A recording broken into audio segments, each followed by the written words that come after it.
But the fact is that I'm totally innocent. I did nothing wrong. They talked about business records, and the business records were extremely accurately counted. I had nothing to do with them. Any of it. That was done by an accountant or a bookkeeper who I think gave very credible testimony and was corroborated by everybody that was asked.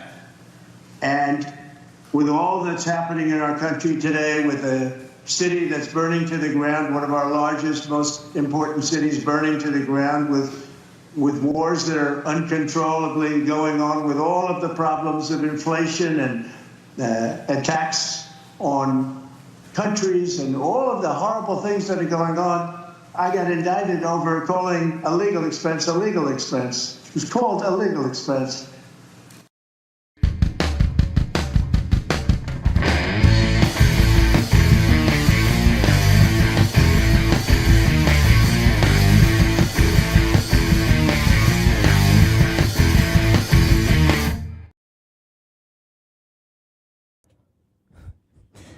I love that.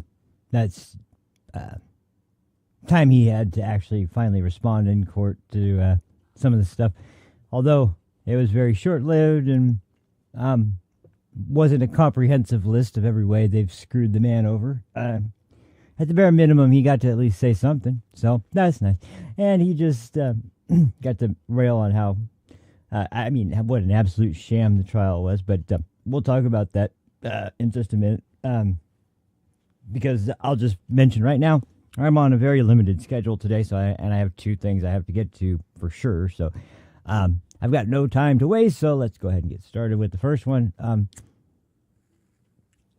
Obviously, I'm talking about today was Donald Trump's sentencing date for his appearance in New York for the fraudulent business records thing. Out of all the ridiculous cases, there's always things I can't remember specifically about every single case, because quite honestly, first there was the New York case over the tax thing, and now is Letitia James, and he supposedly lost the case, and then they were gonna make him lose his businesses, make him lose Trump Tower, make him lose this and that, and then ended up, what do you know? No, they ordered he didn't have to pay the it was like $4 billion or something that he was gonna owe for. It was ludicrous.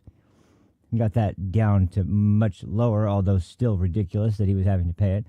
But everything else kind of fell apart except for the one last case, which was in New York, where they were just trying their best to eke out a win so hard, and it turns out they did. 43 counts of something. They still haven't really told us what that was, because the judge decided to make it so open-ended that the jury didn't have to be unanimous, which kind of is antithetical to the whole justice system of our country of, your right to a fair trial. You should at least, you're required to at least know what you're being found guilty of, and because the judge in this case is corrupt as hell and is a Biden donor, and his daughter is someone who makes a hell of a lot of money for Democrats, it was a little bit, you could say a little bit unfair. But that nevertheless, he gave the jury instructions before going in, because the problem was, just to give a short recap, and then I'll get into a couple clips that are kind of important, but just to give a slight recap of what actually the underlying situation was. The judge gave the jury instructions because this was a case that was originally supposed to be a New York-centered case. It was a state case, but because the state case had run past the statute of limitations, they weren't technically able to bring charges on a local level to the New York City based on something that would be already beyond the statute of limitations. So they had to find a way to link it to some federal charge of something, and they never really said what that was. They threw out a bunch of ideas of what it could be, but they never really specified. And then the kicker, this is the real, because everybody was kind of wondering before the jury was going to deliberate, like, well, what is it that they're going to be instructed to have to find him guilty on? Because there was never really anything stated as to what exact law it is that, because okay, you can break the New York state law for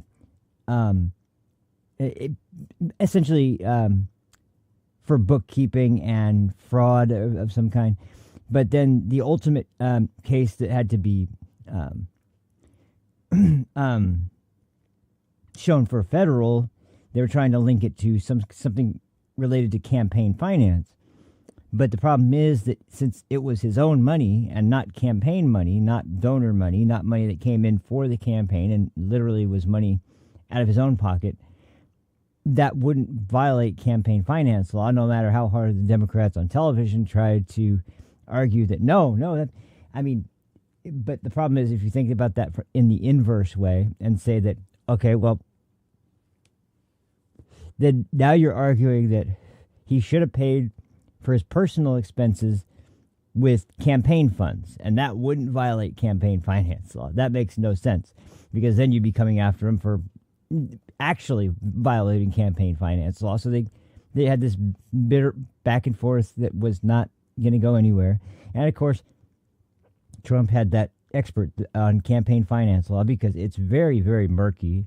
It almost seems like it's murky on purpose to make it confusing, to very specifically make corrupt politicians be able to navigate the system and benefit from it. So the wording is intentionally like really, really difficult to follow, but there are people who have studied it and know it pretty damn well. And there was someone who was coming in to testify who was an expert of campaign finance law and was prepared to take the stand and explain exactly how campaign finance law works.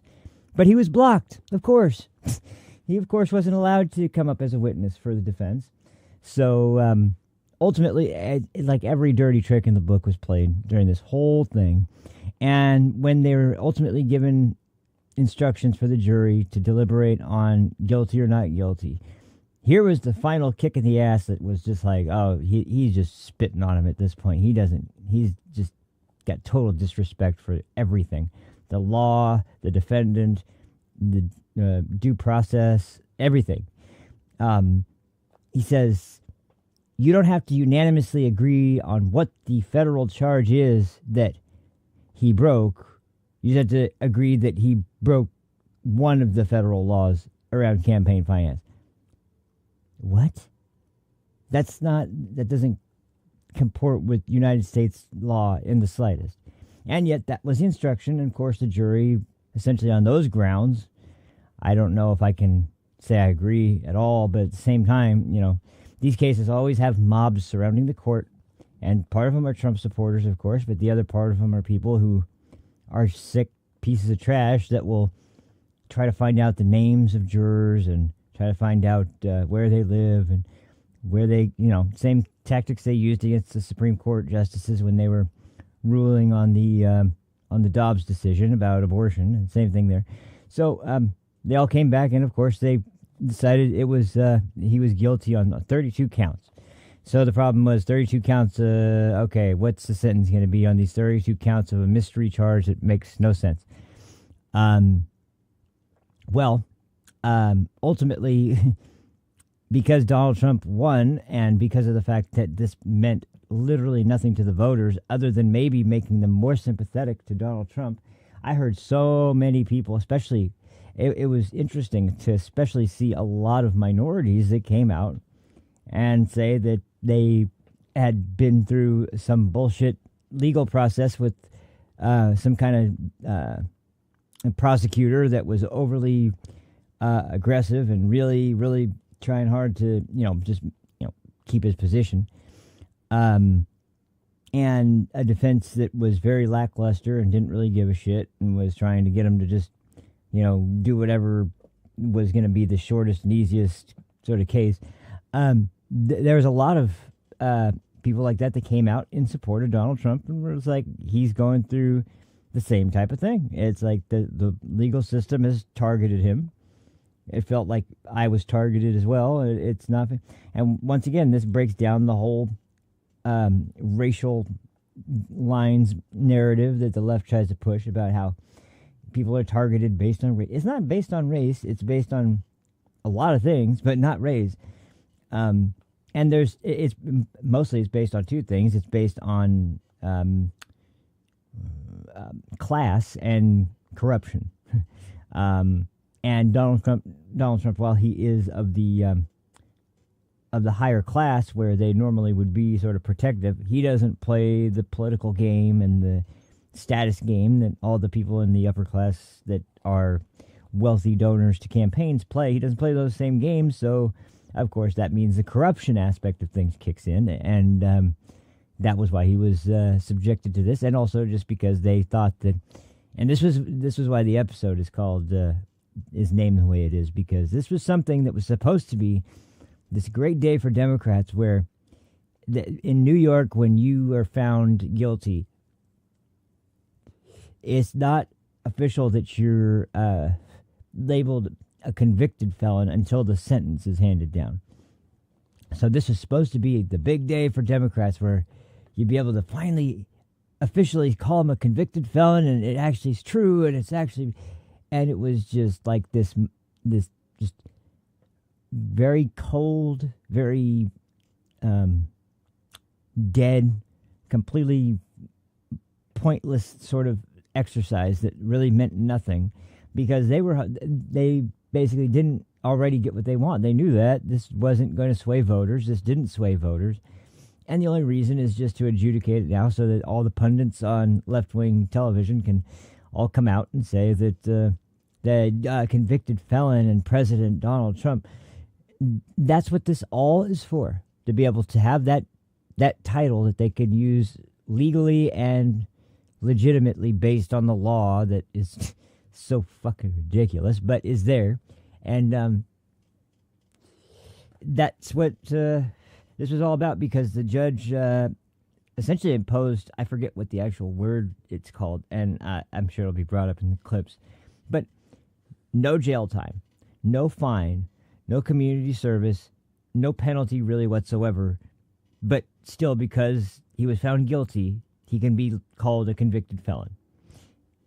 So essentially, nothing happens to him, nothing changes. He's going to go into the White House in less than 2 weeks, but they just were dying to have that label put on him. So they got what they wanted, and it just doesn't seem like... I haven't seen any celebration parties yet. I haven't seen any kind of reaction or response yet from anybody. I'm sure it'll come out from the little morons on what's it called, TikTok and YouTube and Facebook.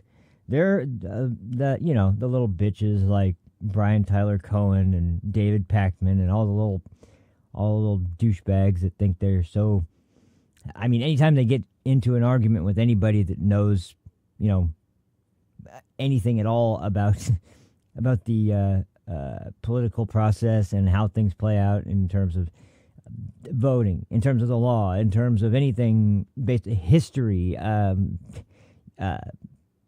the American founding, slavery, any subject they want to talk, abortion, any subject they want to talk about, they don't know a thing about it. They just go off of these platitudes and narratives that they were told, and they think they're so impactful that people will side with them when they really just sound like fools. But I'm sure they'll be so excited about it, and they'll be the first ones out of the gate with it, with these big shit-eating grins on their face, and they'll do it proudly. But I don't think in the grand scheme of things beyond that, it's really going to mean anything to anybody.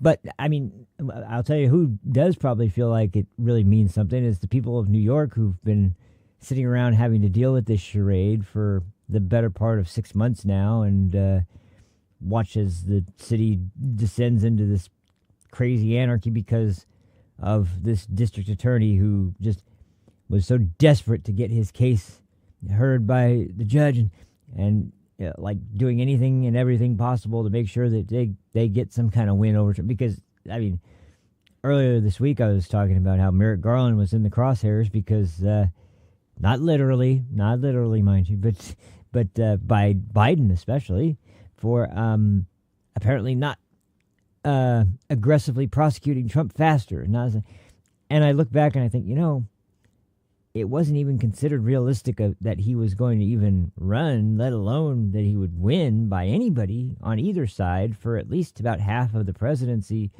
from this last 4-year run of this horrible, horrible administration. And, so, I mean, I don't know why anybody would have rushed to bring charges immediately, because it was almost a general consensus across the board that Trump was never going to be able to even stand a chance again in a general election. He wouldn't even be able to get past the primary, let alone get elected. And it turned out if anything, I think the turning point, I've said this before, but I think the turning point was the Mar-a-Lago raid. I think that was where everybody kind of recognized, whoa, what? What's going on here? I know to me, that was where it was really like, whoa, this is all, former president, and the way they handled it, and I've said this before, nobody really talks about this part as much, that they forced all of his attorneys out, they forced even the staff, the people that were there to, clean and cook, all those people, they're forced out in the middle of the summer in Florida, and they weren't allowed to have anyone, observe as they rummaged through the house. They weren't able to put any people, obviously, with cameras or anything through the house. And they obviously weren't, this is the FBI, so they're not required to wear body cams for this kind of thing. They weren't going to do that. And of course, that's where the infamous picture of all the documents on the floor came from. And then we found out later, actually kind of recently, that Jack Smith just decided that was good theatrics, and we're going to strew the documents all over the floor and make it look like how irresponsible this man is. And it's all just bullshit. And they knew it. And it was really just to have this narrative to work against him. And they just didn't get it. They just didn't recognize, because already at that point I could hear the rumblings that it did not sit well with a lot of people that you're doing this to the former president. Not to mention, like I said before, the last interaction that Trump had with the FBI, and I've said this as well many times, that the last interaction, Trump said, if there's anything else you guys need, feel free to let me know, and I'll do my best to get you guys whatever it is you need. And they had actually asked him to put a lock on the door that had all the documents in them. He put the lock on the door. The first thing they did when they came in, they cut the lock and broke down the door. It was ridiculous. It's like, so your advice was to put a lock on the door. Was it specifically to make it to look like you had to cut through this lock and get into the door that way? It was so insane. But that's what I mean. Like, this was where they really were starting to not appear to the general public like something's up here. And once again, this was a point where people didn't really think that everyone was kind of jumping on the DeSantis train, or Vivek was starting to make a name for himself. Like, everybody was really getting divided on who the next candidate would be. And they do this, and it's like, look what you did. Look what you did. You created a monster yet again. You didn't learn your lesson from the first time, where you also created a monster. Only this time, this monster knows your game, and he knows what you're doing. He's not going to be so naive when you come for him this time. He's going to know exactly what it is that you're up to. But anyway, so I'm going to play a few clips, and this first one I think is going to be, this would be a good way to round out the whole procedure, because this is from the Megyn Kelly show. I actually, I'm 50-50 on Megyn Kelly. She's got some great stuff sometimes, really good stuff. But sometimes I'm like, nah, not really, not for me. Really off base, in my opinion. But on this one, she's fucking simpatico, like exactly how I'm thinking, because it's like, I don't hear her get this. She occasionally can get pretty go medieval on somebody pretty quick, but it's not often. It's very rare, and this just happens to be one of those rare occasions. So Let me find the clip real quick, and we could enjoy this together because it's fun. It's actually fun and interesting to watch her rip into the pieces of trash that have dragged our country's legal system through the mud. And then there's one other clip after that I'll probably play, which is more of a looking forward analysis, and it's pretty interesting to hear. But anyway, okay, and it should be, yep, right here. Okay. Oh, that's right. Just a second.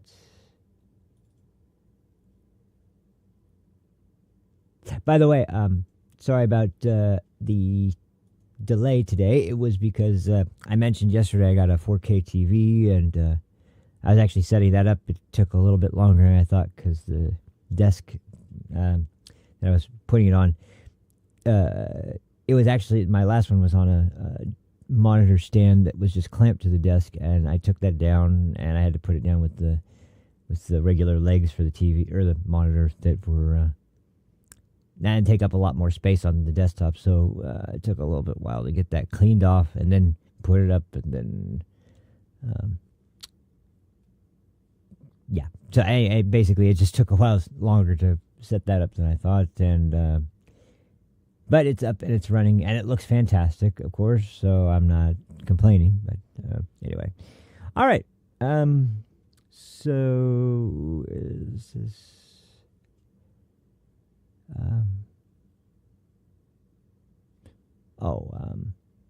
hang on. I don't think that's...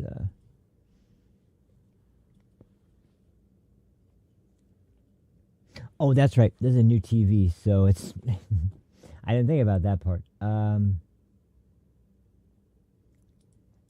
Okay, let me change it to the new monitor. I wasn't thinking about that part.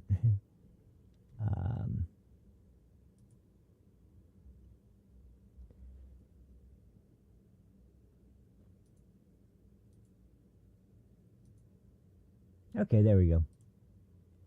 All right. So, let's go ahead. Now we can get this started. Sorry about that, but I think we're good.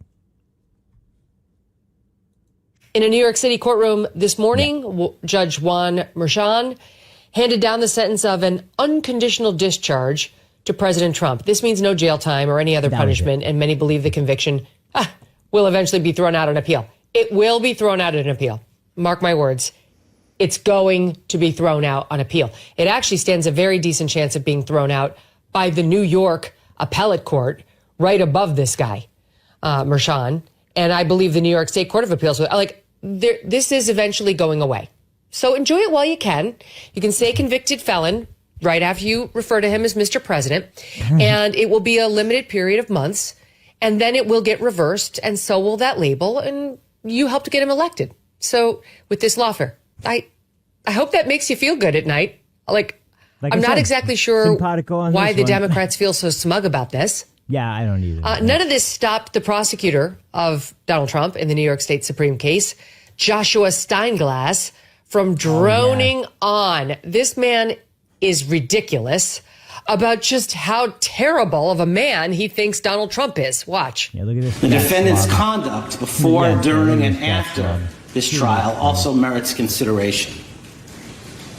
Instead of preserving, protecting, and defending our constitutionally established system of criminal justice, the defendant, the once and future President of the United States, has engaged in a coordinated campaign to undermine its legitimacy. Far from expressing any kind of remorse for his criminal conduct, the defendant has purposefully bred disdain for our judicial institutions and the rule of law. Such threats are designed to have a chilling effect, to intimidate those who have the responsibility to enforce our laws. Put simply, this defendant has caused enduring damage to public perception of the criminal justice system and has placed officers of the court in harm's way. Sentencing the defendant permits this court to enter judgment, to cement the defendant's status as a convicted felon. And that's what it was all about. The nerve of this guy to say it's Donald Trump who caused damage to the institution, to the court, to the justice system, with his reaction to this case. The absolute nerve. Talk about putting the cart before the horse. You, sir, are to blame for all of that. You. Donald Trump called it out for the joke, the absolute insulting joke of a proceeding that it was. You caused the lack of trust in an institution that had been mostly previously respected. Even President Biden, when he pardoned his son Hunter, called out how he doesn't trust the justice system. So please spare me. Although it was this whole thing stupid. Was rushed to sentencing by a judge who was determined to be able to call Trump a convicted felon for that reason only, because it's been about politics from the start. These losers wrapping themselves in sanctimony. Alvin Bragg was out there, the will of the jury must be heard, must be done. Who am I to interfere with the jury process? The judge too. We're just like public service servants who have to do what the jury said. Otherwise it'd be a real insult. Give me a break. You two orchestrated this from the beginning. You've been working hand in hand to make sure you could just get this label on him. You wanted it so much earlier. I know, sweethearts. It was so important. You desperately wanted it earlier so that maybe it could affect the election. But you failed. You got your conviction. No one gave a shit. Even the left-wing media recognized that this case was a joke. So you failed utterly in doing anything other than creating sympathy for Donald Trump and making yourselves look like idiots. And then rather than just saying hey, what's up, Jay? How's it going? Let's walk it back. We've had enough embarrassment. You rushed to try to get this declaration as though it was going to be meaningful. And it means nothing other than you've additionally irritated the next president. Let's see how that works out for you. I look forward to watching it, frankly. And probably created more sympathy for many people in looking at Trump, seeing how unfair this is. Oh, yeah. You got CNN's top legal analyst saying this whole thing is unconstitutional. These charges are probably unconstitutional. That part's wild. It's not going well for you, Mr. Steinglass, or for you, Judge Merchan. In addition to making this sentencing hearing happen, which didn't have to, and Steinglass and his boss, Alvin Bragg, pursuing it all the way up to the Supreme Court because Trump tried to stop the sentencing, saying for the same reasons you can't try a president heard by the Supreme for Court, official acts because he's immune thanks to that Supreme Court ruling. You can't come after a president-elect like this and make him sit for sentencing. He's got other things he's got to do for the nation. And ultimately, the U.S. Supreme Court said in a ruling, no, we're going to let this play out. The harm to you is minimal. It was Amy Coney Barrett and Chief Justice Roberts who did not side with the four other conservatives, costing Trump that decision. She's getting more and more like Roberts every day, and that's not a good thing. No, it's not. In any event, so he had to sit for it, and he had to be sentenced. But that's why they wanted it so desperately today. There was no reason. Judge Merchan had said, I'm not going to impose jail time. Like he telegraphed. It's basically, I'm just going to slap him on the wrist. The whole point of doing this was so that we can call him a convicted felon. We really, really work so hard to be able to call him a convicted felon. So that's what we're going to do. So, okay, you got it. Now, President Trump was allowed to appear over Zoom, which is unusual. That's great. Thank you for accommodating the next president of the United States. He's down there meeting with Zuckerberg and Bill Gates, all of whom have come in and bent the knee. Do it. Good. Jeff Bezos left his prostitute-looking wife for 2 minutes, or soon to be, to go over and bend the knee. Man. Have you seen the pictures of this woman down in St. Bart? I'm sorry, she dresses like a prostitute. That's actually, by the way, I was talking about this yesterday. Rose McGowan was discussing how much she was basically railroaded and completely just done dirty by Gavin Newsom and his wife. And it involved Jeff Bezos and his wife, who is also apparently a snake. And she specifically mentioned Jeff Bezos' wife being a real freaking real dirty player for just like every opportunity to fuck someone over. Like, she's more than willing to do it.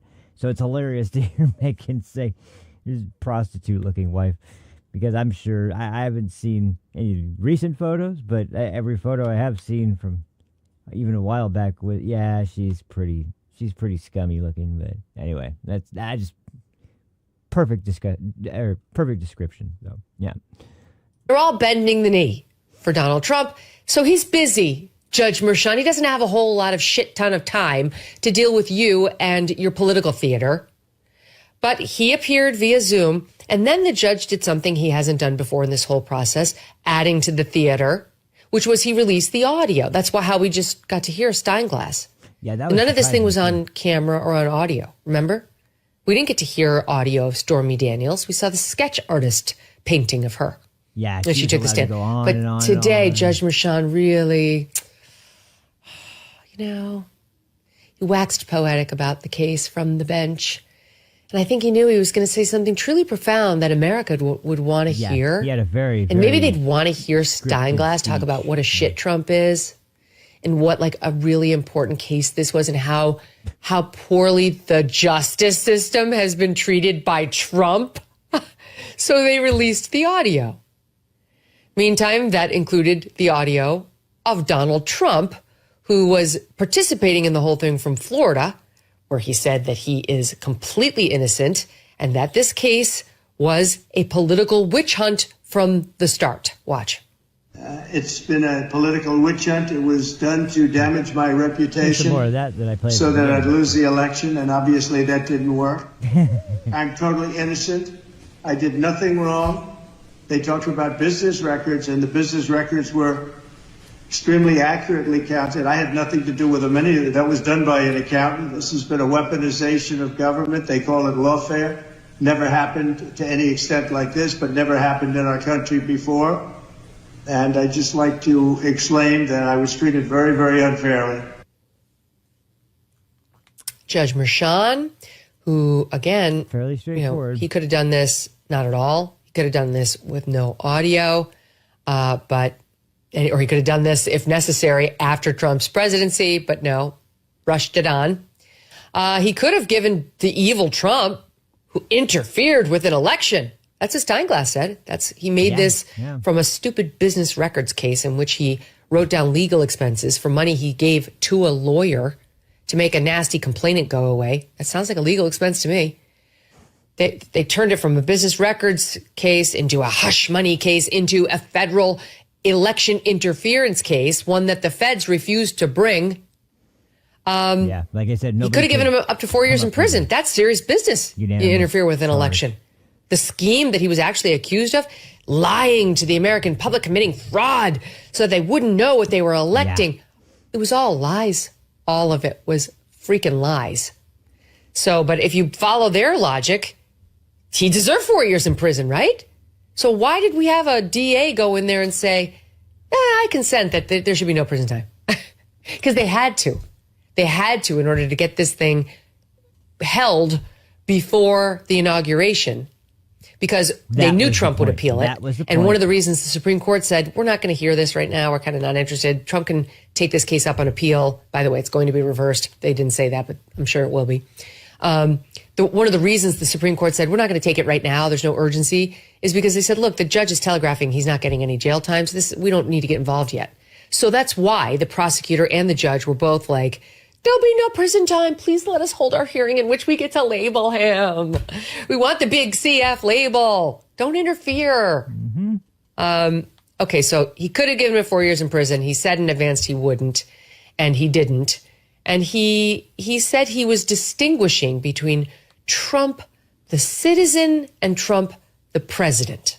Yeah, it was. To be clear, the protections afforded the office of the president are not a mitigating factor. They do not reduce the seriousness of the crime or justify its commission in any way.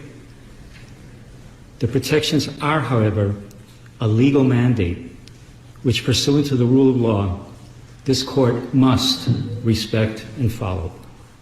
This court has determined that the only lawful sentence that permits entry of a judgment of conviction without encroaching upon the highest office in the land is an unconditional discharge, which the New York State Legislature has determined is a lawful and permissible sentence for the crime of falsifying business records in the first degree.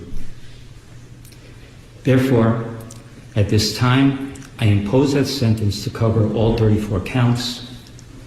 Sir, I wish you Godspeed as you assume your second term in office. Oh, thank you. Please. Fuck you. Sorry. Give me a break. I wish you Godspeed.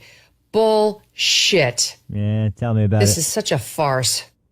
In a New York City courtroom this morning, Judge Juan Merchan. That was the long and short of it. So yeah, like I said, pretty fucking based. That's about as straightforward and honest summary as you'll get on the whole matter. And it's, I mean, my big takeaway as I watched this was like, okay, this is the big payoff that you guys have been so excited for. This is it. This is that, like, you can now call him a convicted felon. That, I mean, by the way, you've already been doing for, like, basically in every Senate hearing where the Democrats take the mic, because basically any kind of argument they make has to do with Trump. But now they can do it and have it be legitimate because he actually has gone through it. It's so weird. Like, they do everything dirty and discard the rules for just about literally everything you can imagine. But on these very specific points where the law says this, it's like, well, we have to make sure we go through to get to this point.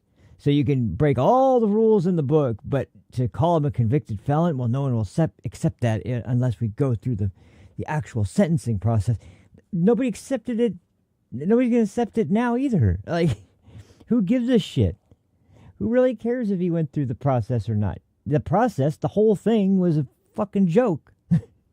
So, anyway, because I'm on very limited time, I'm just going to jump right over to the next clip. This is from Fox earlier today, and this actually has a fair amount of pretty good legal minds that are all sort of contributing to the discussion and what's going to happen after this. They're just predictions, but there's some really good insight here, and also a few good points about not just where it's going to be going, but like sort of the pivotal points of the case up until this point. Some of the other things that happened in the other cases and how they all kind of went down pretty quick, and what I mean, every single one of them stirred up controversy, and they were pretty much pointless. I mean, you got Jack Smith and his ridiculous documents case. The guy is an absolute, complete. Like, I heard him described as an attack dog for the Democrats, which he is. That's what he is there to do. He's sort of there to just basically be as ruthless as possible, be as disrespectful and just to disregard any kind of actual respectful process of the actual judicial system. Like, just throw that all away and get the verdict. And then you have probably the biggest joke of them all, Fani Willis, the freaking dumb idiot in Georgia that was sleeping with the guy she decided to make the prosecutor of the case.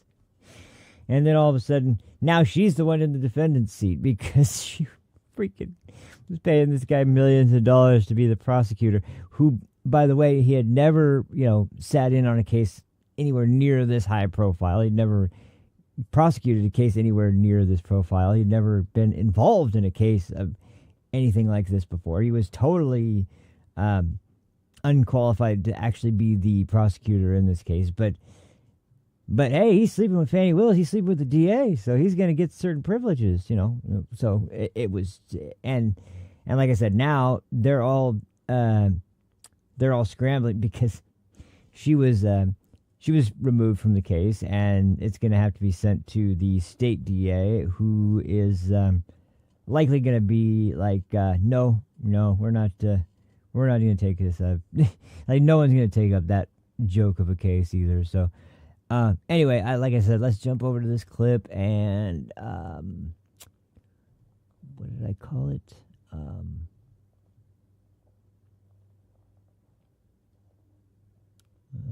Should be, here we go. Yep. See, I'm getting better at this. I'm naming things correctly and making them much easier to find, so I don't have to be like scanning around all over the place to find them. But okay, there we go. And all right. So how long is this one?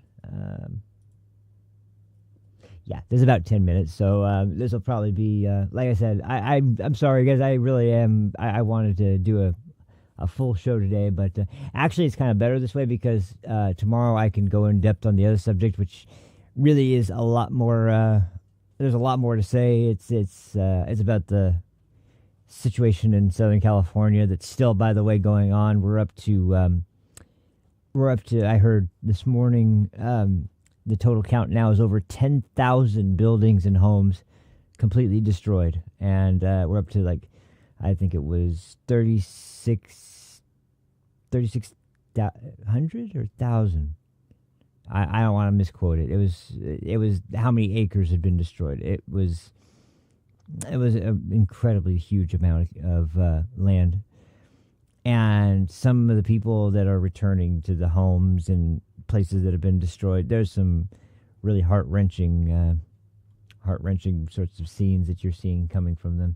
And there is one clip that's been going viral as it's absolutely brilliant. This woman she's actually a hero for how hard she's pushing, because she made Gavin Newsom look like an absolute idiot, which you wouldn't think would be that difficult, but considering the situation that she's in and the distress that she's obviously in, she just happened to, just at the right time, approach him as he's trying to get into his car and leave, and he's holding his phone. And if you've seen the clip, she's asking, please tell me you're doing something to make sure this doesn't happen again, and that my daughter's school is right over here. And she's explaining everything about her story. He's trying to say, I'm on the phone with the president right now. Just because you could tell he's holding up his phone and saying that just to get her to be like, oh, thank you. But she says, please, I'm not going to believe you. Just put him on speaker, or I can't believe you. I can't. And he said, well, that's what I'm trying to do right now. We can't. And she's like, so why aren't you talking to him? She said, I can't get a signal. That's what I'm trying to do. We're trying to get a signal. And she's like, well, why can't you get a hold of him? He's like, because it's just not going through. And she's like, okay, so what are you? It's just like he gets busted right there, right in the middle of a lie. I'm on the phone with him right now. That's what we're trying. I'm trying to get a signal.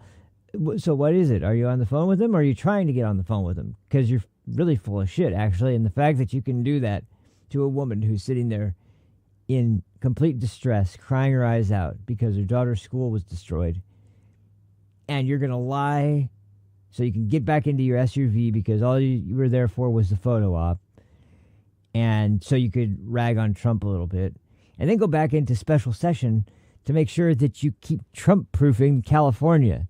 Like, fuck you, you son of a bitch. Anyway, sorry, that is just a little bit of blowing off some steam, but it's a little preview of stuff that we're going to go over tomorrow, I guess. So let's get on with this one, and then, like I said, I'm sorry, we're going to have to call it a day after this one, but I want to at least go over both these clips I had set up. So let's get to this one now. Oh, yeah, volume's on. Okay.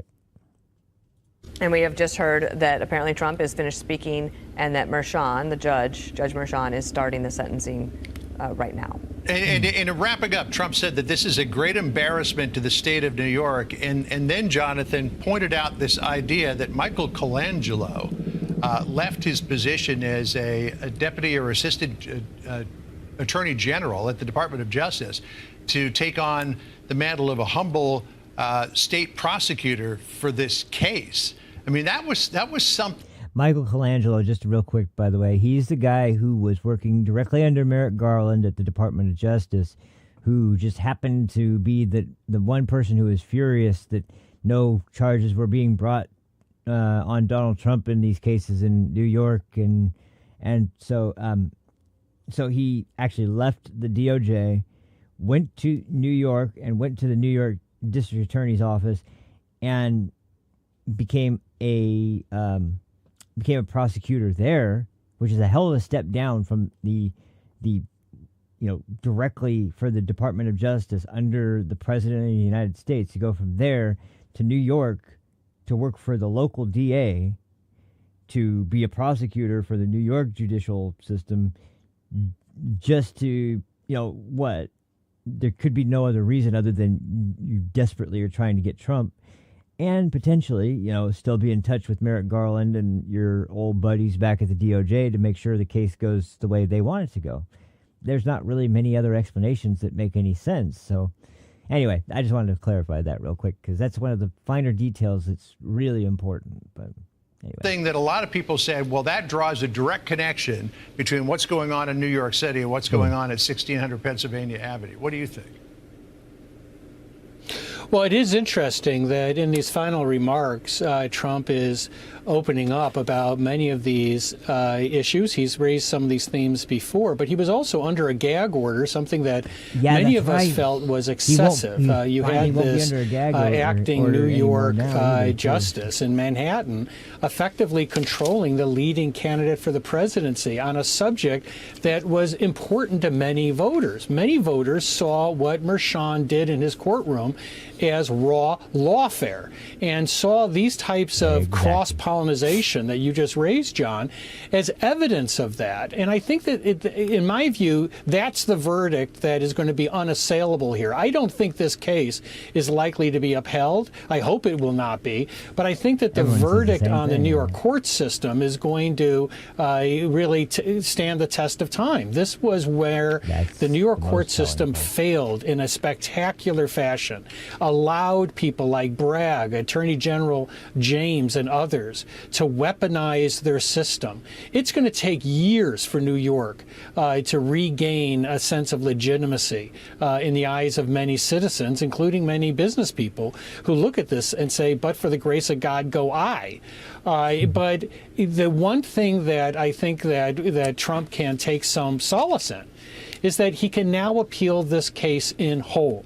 And as Andy was talking about, there are some just glaring, in my views, reversible errors. I agree with Andy that the one that takes my breath away, even beyond the fact that I think this is a made-up criminal case with a made-up crime, is that the judge did not require the jury to unanimously agree on what happened. That's what I was talking about in before. order to zap that dead misdemeanor into life, they needed this secondary crime. What was Trump trying to hide? What was he trying to achieve?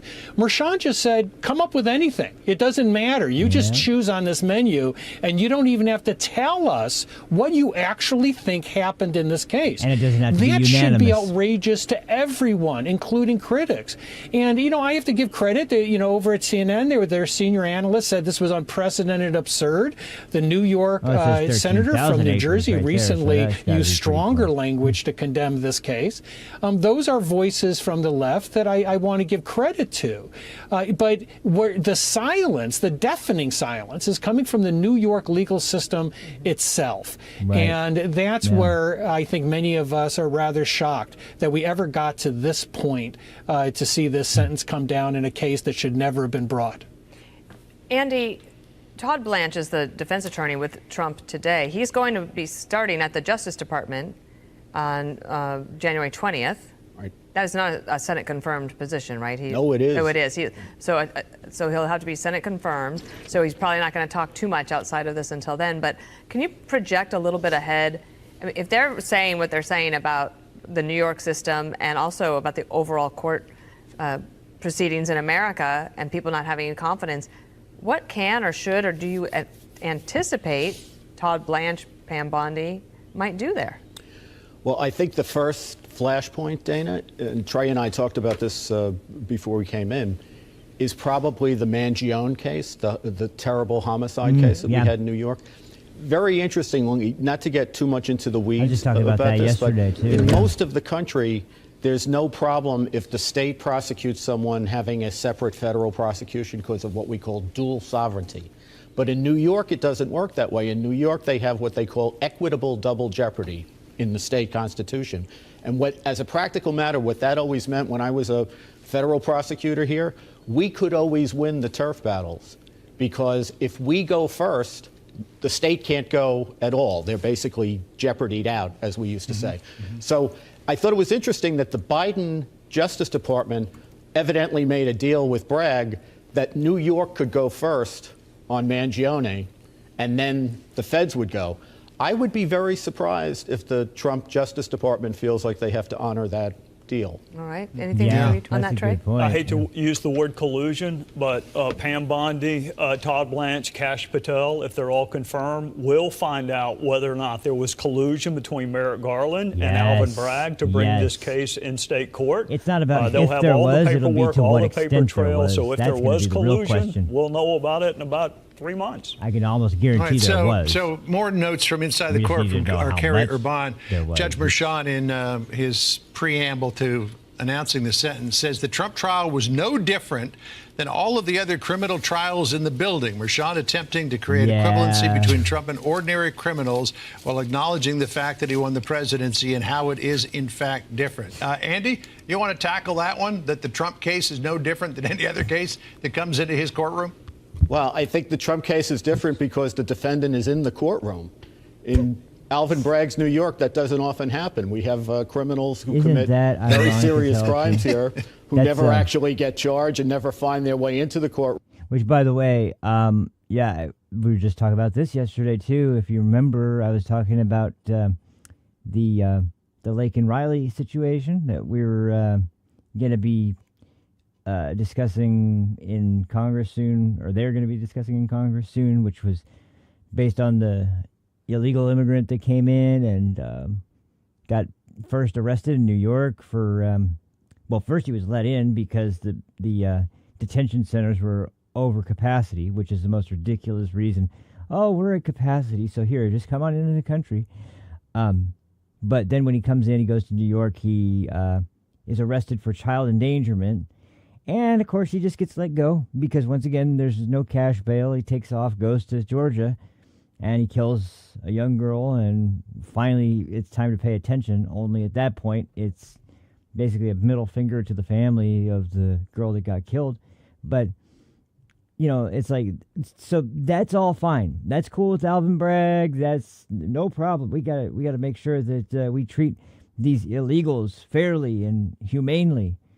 But this that evil former dictator Trump, we make sure he comes into the courtroom, and it was just to take him off the election and to make sure he wasn't campaigning at the time.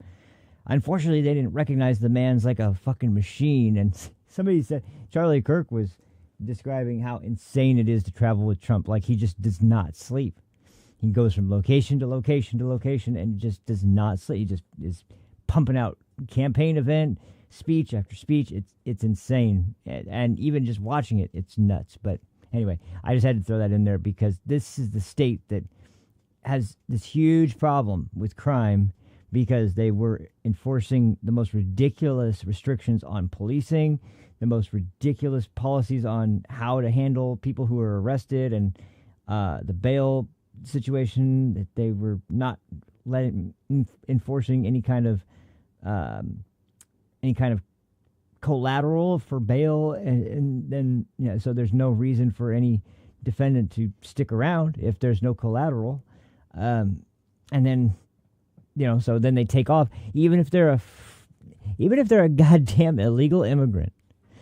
They still aren't gonna do anything to ensure that they show up back in court for the case so that they can actually be tried for the laws that they've broken, and then they go out and then they go murder somebody, and then you're like, oh man, this is such a tragedy. If you had anything to do with this, fuck you. We don't need to hear it. We don't want to hear it.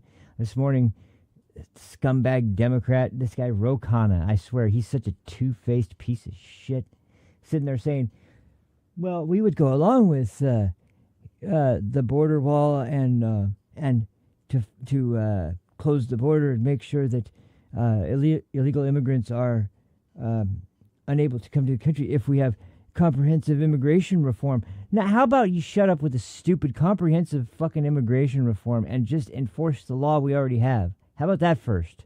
And then we can work on comprehensive immigration reform, which, by the way, means blanket immunity, no questions asked. Basically, according to the Democrats, that's what they really are looking for. So go to hell. Anyway, that gets me worked up. I better not keep going on that one. But room.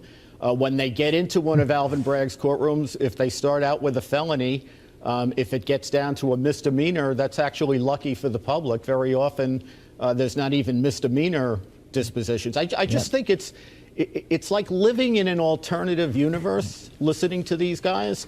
If you actually spend time in New York, if you grew up in New York like I did, and you saw the plummeting of crime from the 90s for the 25 years after that, which was accomplished by actual prosecution of cases. And then you have a district attorney who comes in with what he called a day one memo, which basically said there's a new regime in town and what we're going to try as prosecutors is non-prosecution. And that's pretty much what criminals get in New York, unless their name is Donald Trump. Wanted to ask you about something, Trey, which is the amount of taxpayer dollars that has gone forward in this prosecution, plus all of the legal costs for the defendant, who is the president-elect. Well, they like that. And all the other cases that were not able to be brought to trial because they wasted time on this one. All the sex assault victims, the robbery victims. Court time is precious. It is a precious resource. To waste this time on a case where even the prosecution agrees you should not spend a minute. So if Juan Bershon says this case was not handled any differently, that just tells me there are lots of bad trials going on in New York. One other point on appeal, when I was in the courtroom, the expert, Trump's expert, was not even allowed to testify. I literally, Dana, heard the same question asked from the defense and the prosecution with different rulings. So if Juan Bershon says that he did this like he did every other case, then he's a bad judge in every other case because the rulings were different depending on who did the objecting. Yeah. So let me put this question to you, Professor Turley, because there seems to be a consensus among the three of you that there is plenty of potentially reversible error that was committed during the Trump trial.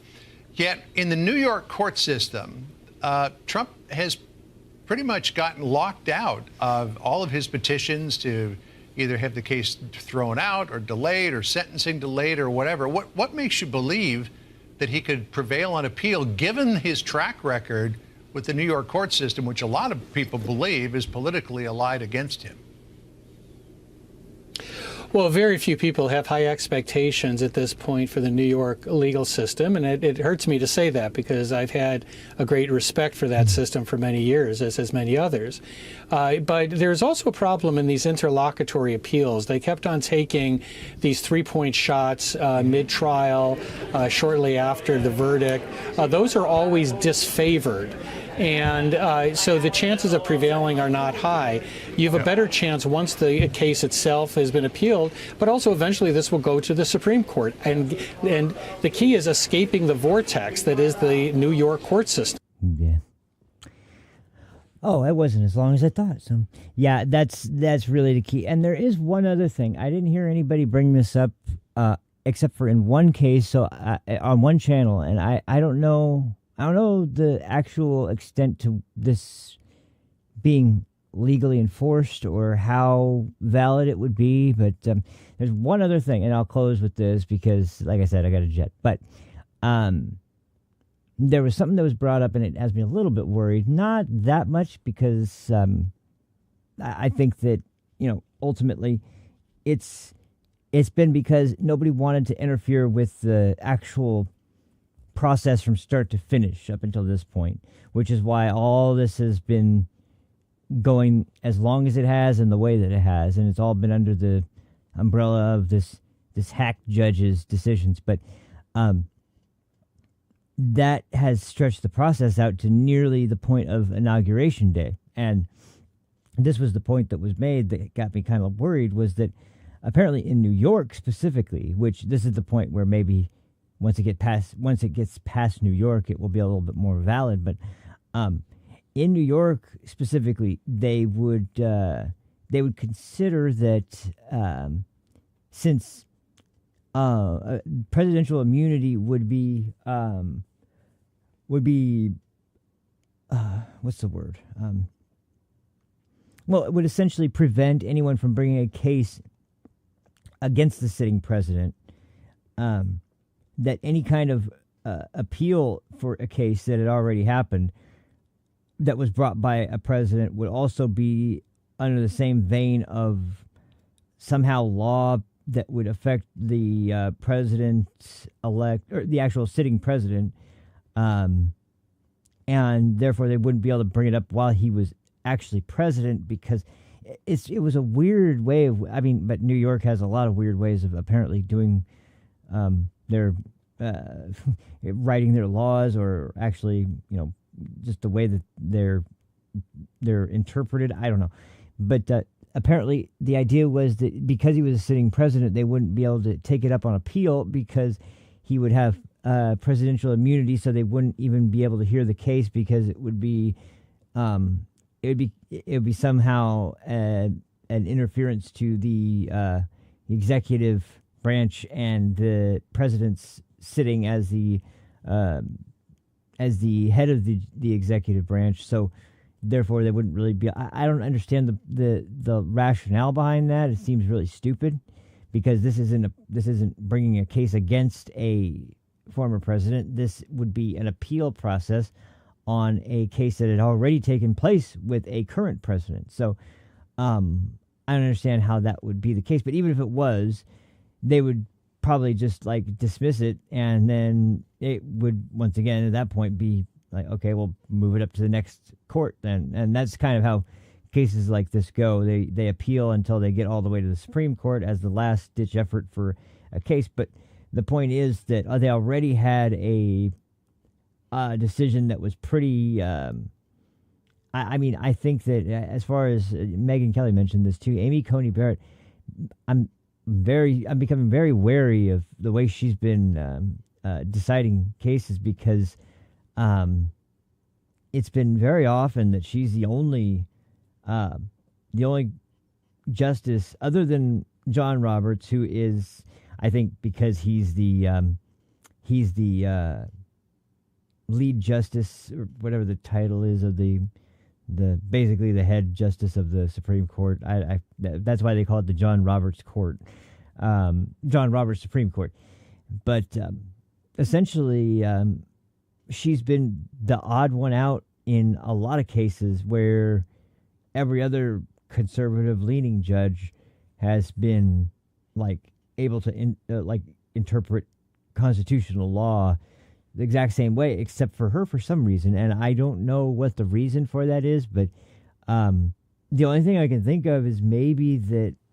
Well, there's two things actually. There were two ways of thinking. I was thinking about this, and they both kind of make sense, but they both are not good. But I mean, it's the only thing I can think of. Number one is that she's trying to make it seem like she's less affiliated with a political sort of ideology by kind of taking a stance that would be the opposite of the way that the conservative justices would be voting, which, by the way, that doesn't really make any sense, just considering the fact that, I mean, we already know the Democrats are not shy in the slightest about stating that, number one, the Constitution is a living document, meaning it can be interpreted differently depending on the time you live in, which, no, sorry, it's meant to be interpreted pretty much the same way.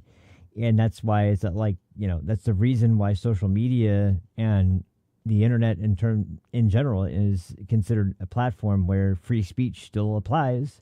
It's not like free speech doesn't apply to the internet, because once again, Americans have the right to freedom of speech regardless of where it takes place. It doesn't matter if it's verbally in the town square or in print on a website. It's still freedom of speech.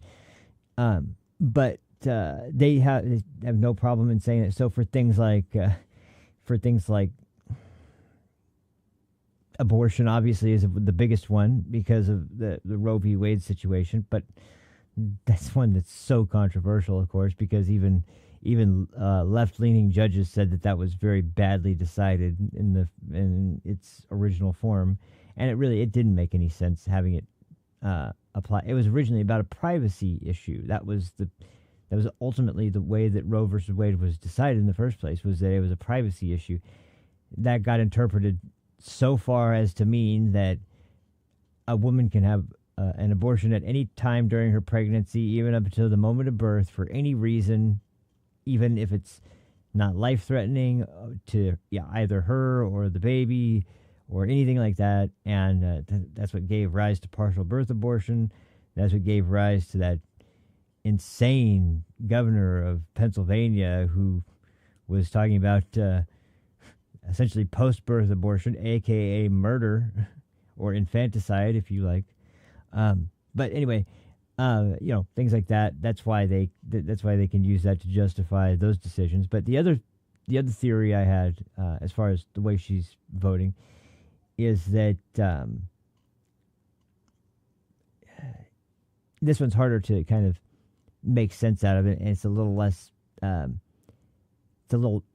I don't know for sure because I don't really know what the candidates were like, but it's that because the last court appointee was picked by Donald Trump, and that was his third appointee to the Supreme Court, because it just so happened that the time during his first term, 3 justices left the Supreme Court, and he had to fill 3 vacancies. I think because it was just before the election was about to take place, and it was it was just about around the time that COVID was kind of springing up. That was when she was nominated and put before the Senate.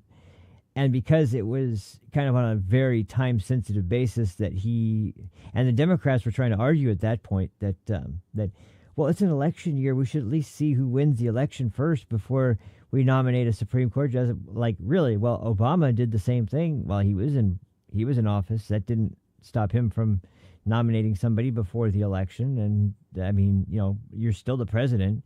Just because it's an election year doesn't mean you're not the president as long as the election season is going on. That doesn't, I mean, then you would that would kind of destroy the idea that they have 4 years to be a president. It would be more like 3 1/4 or 3 1/2. And I mean, it's so stupid to kind of have that mindset. But anyway, my overall idea was that because there was an opening and he wanted to find someone that was qualified quickly so that he could fill the vacancy with somebody, and it had to be somebody that he was somewhat assured that was going to be permissible to the Republicans, but also because there may be some dissent there, the Democrats would potentially find enough there to be able to maybe gain 1 or 2 people in the Senate to vote for her as well.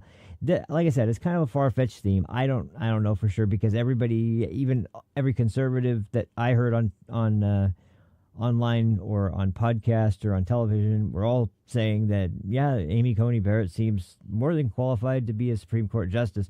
So I don't know if there's really any validity to that, but it's just a theory, because it seems like as time goes on, something is pressuring her to kind of be the main lone dissension from the rest of the not just Trump appointed people on the Supreme Court, but anyone who has been more considered conservative leaning justice on the Supreme Court, period. And because then you have obviously Judge Jackson from the Biden administration, but Justice Sotomayor and I forget the name of the other justice, but anyway, just and John Roberts, like they mentioned, or people have mentioned, there was a toss-up. It's hard, or Megyn Kelly was really talking about that specifically, but he's kind of you can go one way or the other, and like I said, I think that's mostly because, given his position, he has to really make sure that he gives off the perspective. You'll get the perspective very easily that he's nonpartisan at all. And but then again, I get that from someone like Clarence Thomas, or especially, you want to talk about somebody who seems almost like completely nonpartisan. It's ironic to say this, but I think Justice Kavanaugh has been one of the more solid and honest sounding Supreme Court justices since he got put on the court, and the left hates him. But he's not as he's not as hated as Clarence Thomas, because the left hates nothing more than a black conservative. That's why they hate Larry Elder. That's why they hate Thomas Sowell. That's why they hate Ben Carson. Any black man who is a conservative, they hate more than just about any other demographic, because it's like they consider it a traitorous move. But anyway, those are just some kind of ideas I have. And honestly, I don't think, given the circumstances of the way the whole case played out, because there's a difference between going to the Supreme Court and asking for the process to be halted and ended is one thing. But then when you consider because that's not considering the whole case and everything that happened during the case, that's narrowly centered on the idea of the idea that should the court proceedings continue, given the composition of the court in the state and the judge's ruling exclusively, not any of the facts behind how the verdict was arrived at or anything like that. Now, when the whole of the case will be decided in its totality, then they can go over all those finer points about how the case was actually handled, and if that's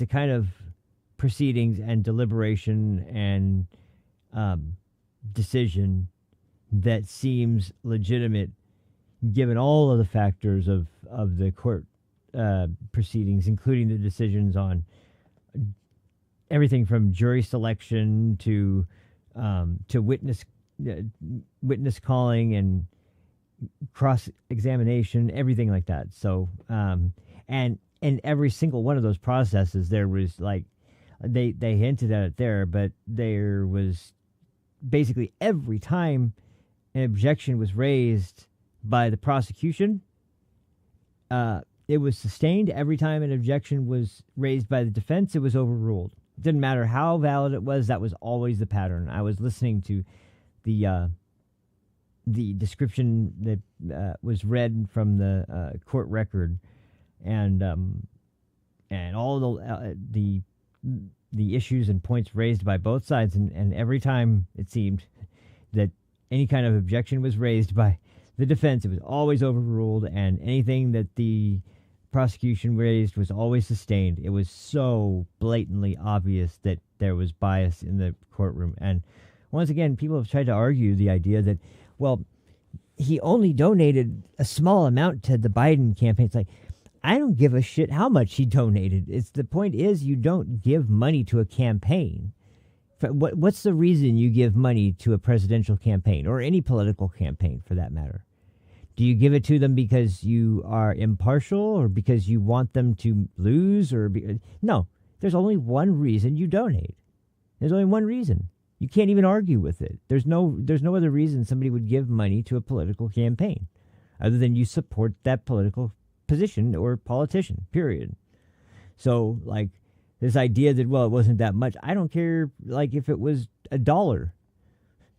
That still means, yeah, you support that politician. You didn't give $1 to the Trump campaign. So there's no, like, you can't argue with that mindset.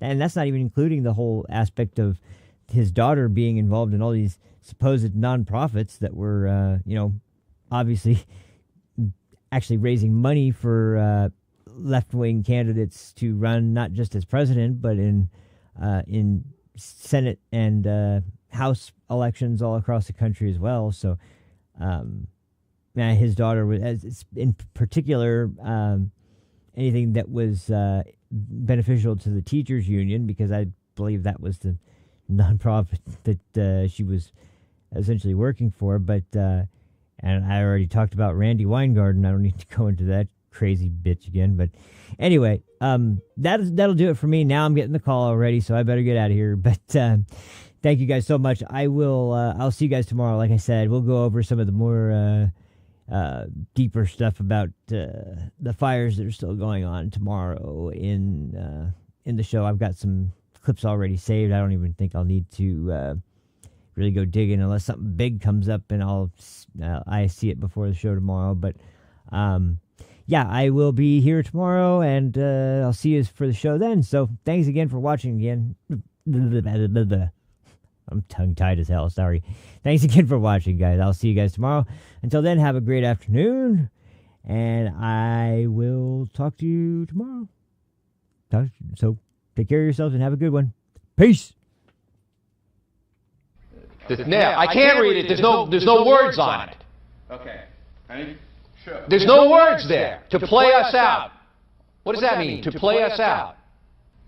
What is? For credits. I don't know what that means, to play us out. What does that mean? To end the show?